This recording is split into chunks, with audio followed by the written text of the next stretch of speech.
sin duda es un año diferente y un estudio de la Universidad de Costa Rica revela que 8 de cada 10 costarricenses tienen la esperanza que este 2021 sea mejor que el año anterior. Pero ¿cómo ganarle, verdad? Que esa esperanza sea mayor y se convierta, ojalá, en realidad. ¿Será que necesitamos un plan, una guía emocional para lograrlo?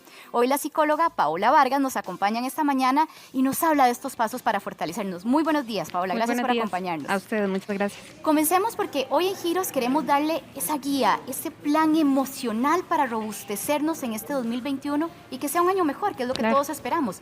¿Qué podemos hacer? Sí, algo muy importante es reconocer que pasamos un año difícil.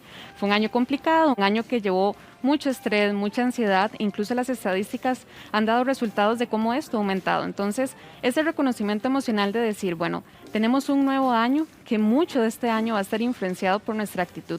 Una actitud positiva, que esté motivada, que tenga una idea de que pasamos un año difícil y aquí estamos. Un año que nos dejó muchísimo aprendizaje, muchísimas experiencias, pero lo más importante va a ser eso, tener un autoconocimiento porque ya estamos en enero, el próximo a cumplir un año de vivir con una pandemia, algo que nunca habíamos experimentado y definitivamente nos cambió. Pero ojalá ese cambio sea para un autoconocimiento, para poder reconocer mis emociones y entender que las experiencias pasadas pueden ser fortalezas para el futuro.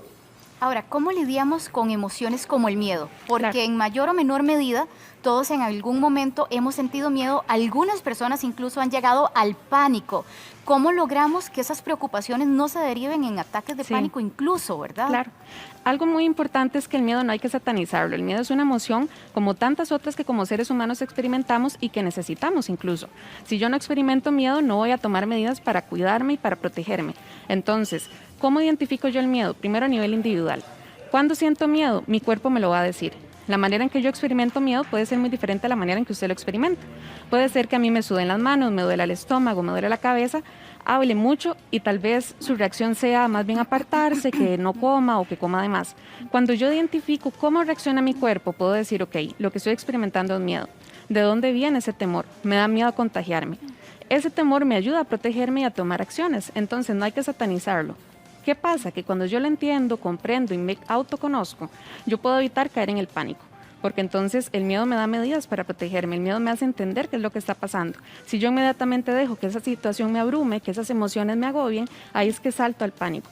Muchas personas están experimentando ansiedad. Con la ansiedad, ¿qué es lo que pasa? Que yo me voy a futuro, en un escenario negativo, un escenario donde todo va a salir mal, donde todo no me va a salir como yo quiero. Entonces, necesito hacer una pausa y reconocer qué estoy sintiendo, cómo lo manifiesta mi cuerpo y de dónde viene esa emoción también. Ahora, las madres, que son un pilar fundamental en la sociedad, pero que sí tienen una característica, es que se preocupan por sus hijos. Antes del COVID ya era así, y después del COVID, pues esa situación, esa preocupación se ha incrementado, incluso han sentido que se están cortando las alas de sus hijos, que no encuentran trabajo, que se han enfermado. ¿Cómo ayudamos, cómo fortalecemos a las mamás en este 2021? Sí, las mamás han sido, tanto madres como padres, un papel fundamental, porque también ahorita hay mucho temor de volver a clases. Entonces es como una angustia constante, porque es el temor a que se contagien, el temor a que tengan contacto con otras personas, y es entendible que estas emociones aparezcan, pero yo no puedo permitir que me abrumen. Tenemos que adaptarnos a una nueva normalidad donde ya tenemos un protocolo, por eso hablaba de la experiencia. Llevamos ya casi un año de experiencia donde yo ya conozco cuáles son esas herramientas que yo necesito utilizar para cuidarme. Necesito también comunicarme con mis hijos. ¿Cómo te sentís? ¿Cómo me siento yo? Para que ellos tampoco se sientan muy abrumados, muy sobrecontrolados, sino que haya una comunicación donde podamos expresar qué es lo que estamos sintiendo. ¿Cómo manejamos, y a propósito que usted mencionaba el tema de las clases, ya está próximo, y hay incluso como un debate de qué voy a hacer como mamá? Hay algunas que dicen, no, mi chiquito no sale de la casa, no lo voy a exponer. Otras consideran que es necesario que convivan, que tengan este aprendizaje, ¿verdad?, sano. Pero ¿cómo equilibramos esas dos partes, verdad? Primero es que es una decisión que también es importante comunicar tanto padres con hijos. Ellos están en una etapa donde la sociabilización es muy necesaria. Yo necesito poder socializar con personas de mi misma edad, no estar solamente en mi casa con mis seres queridos, amados, pero necesito personas de mi edad, porque es parte de mi desarrollo y mi crecimiento.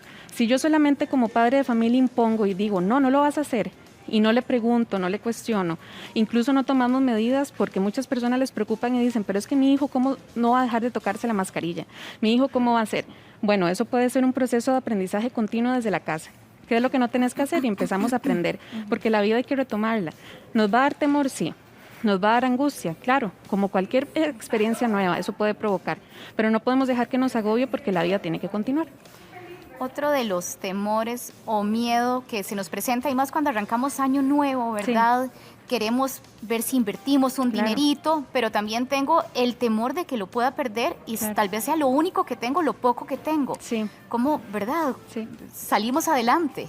Este 2020 fue de muchísimo aprendizaje en muchas áreas. Uno de ellos fue el económico, porque empezamos a darnos cuenta de que tal vez teníamos muchos gastos hormiga, que al estar en un confinamiento nos ahorramos ese dinero, ¿verdad? Entonces fue ganancia, pero también nos dimos cuenta que cuando nos recortan el salario, cuando incluso perdemos el empleo, tenemos que reestructurar totalmente la manera en que gastamos nuestros ingresos. Entonces, a nivel de familia es importante una comunicación donde podamos decir, ok, los gastos de esta familia son estos, los ingresos que tenemos son estos, ¿en qué podemos colaborar? ¿En qué podemos comprometernos?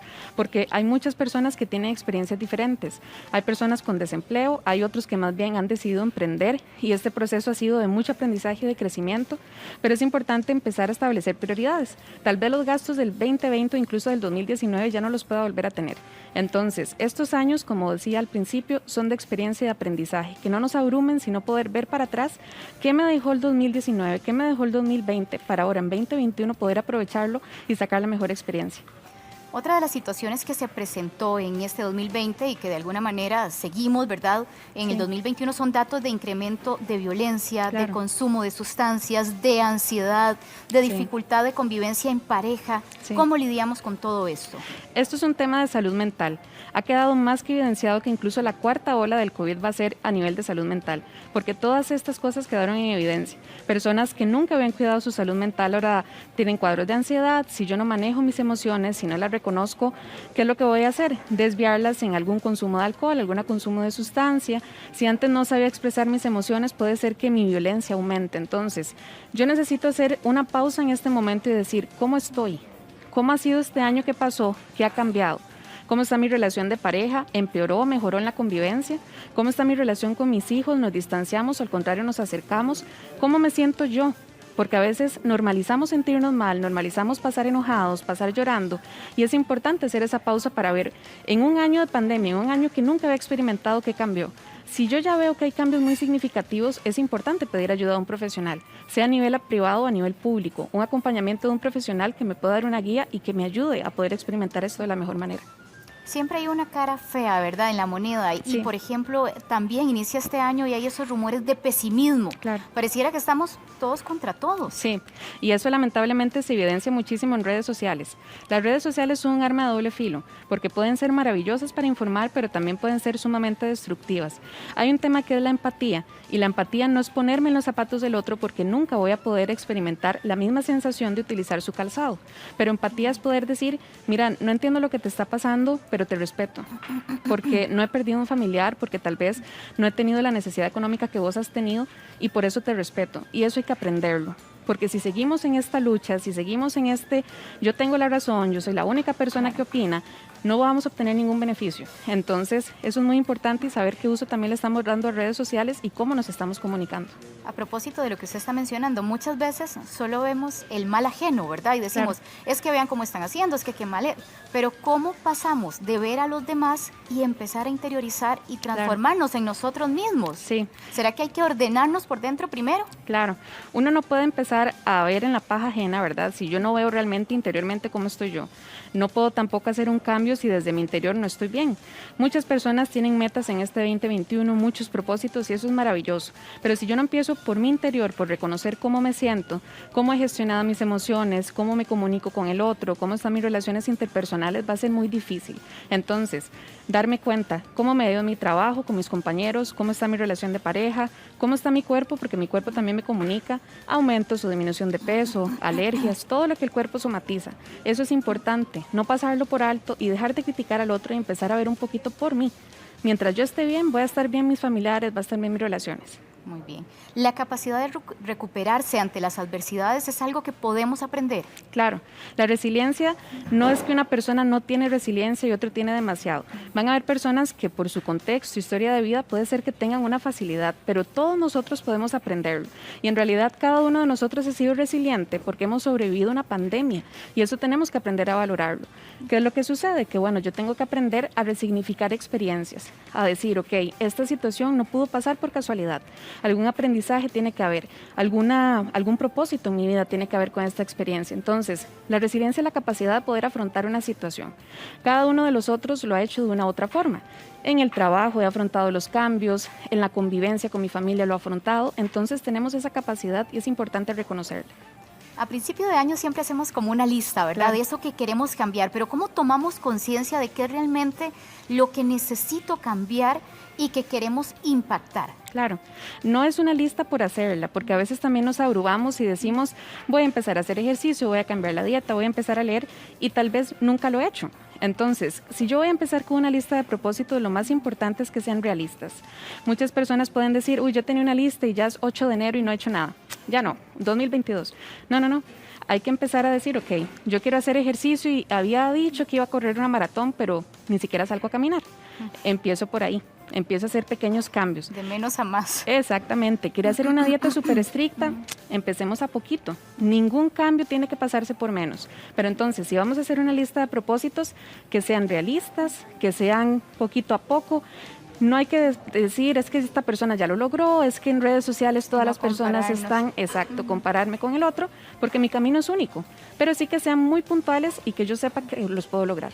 Ahora, ¿cómo logramos mantenernos en foco cuando queremos lograr algo y que no sea solo ese impulso, que creo que va de la mano con esos anhelos que tenemos en nuestro corazón, pero a veces solo se quedan en la emoción de hacerlo y no nos enfocamos? Eso es sumamente valioso. Yo puedo tener anhelos en mi corazón que a mí me motiven y me impulsen, pero necesito saber también con cuáles recursos cuento.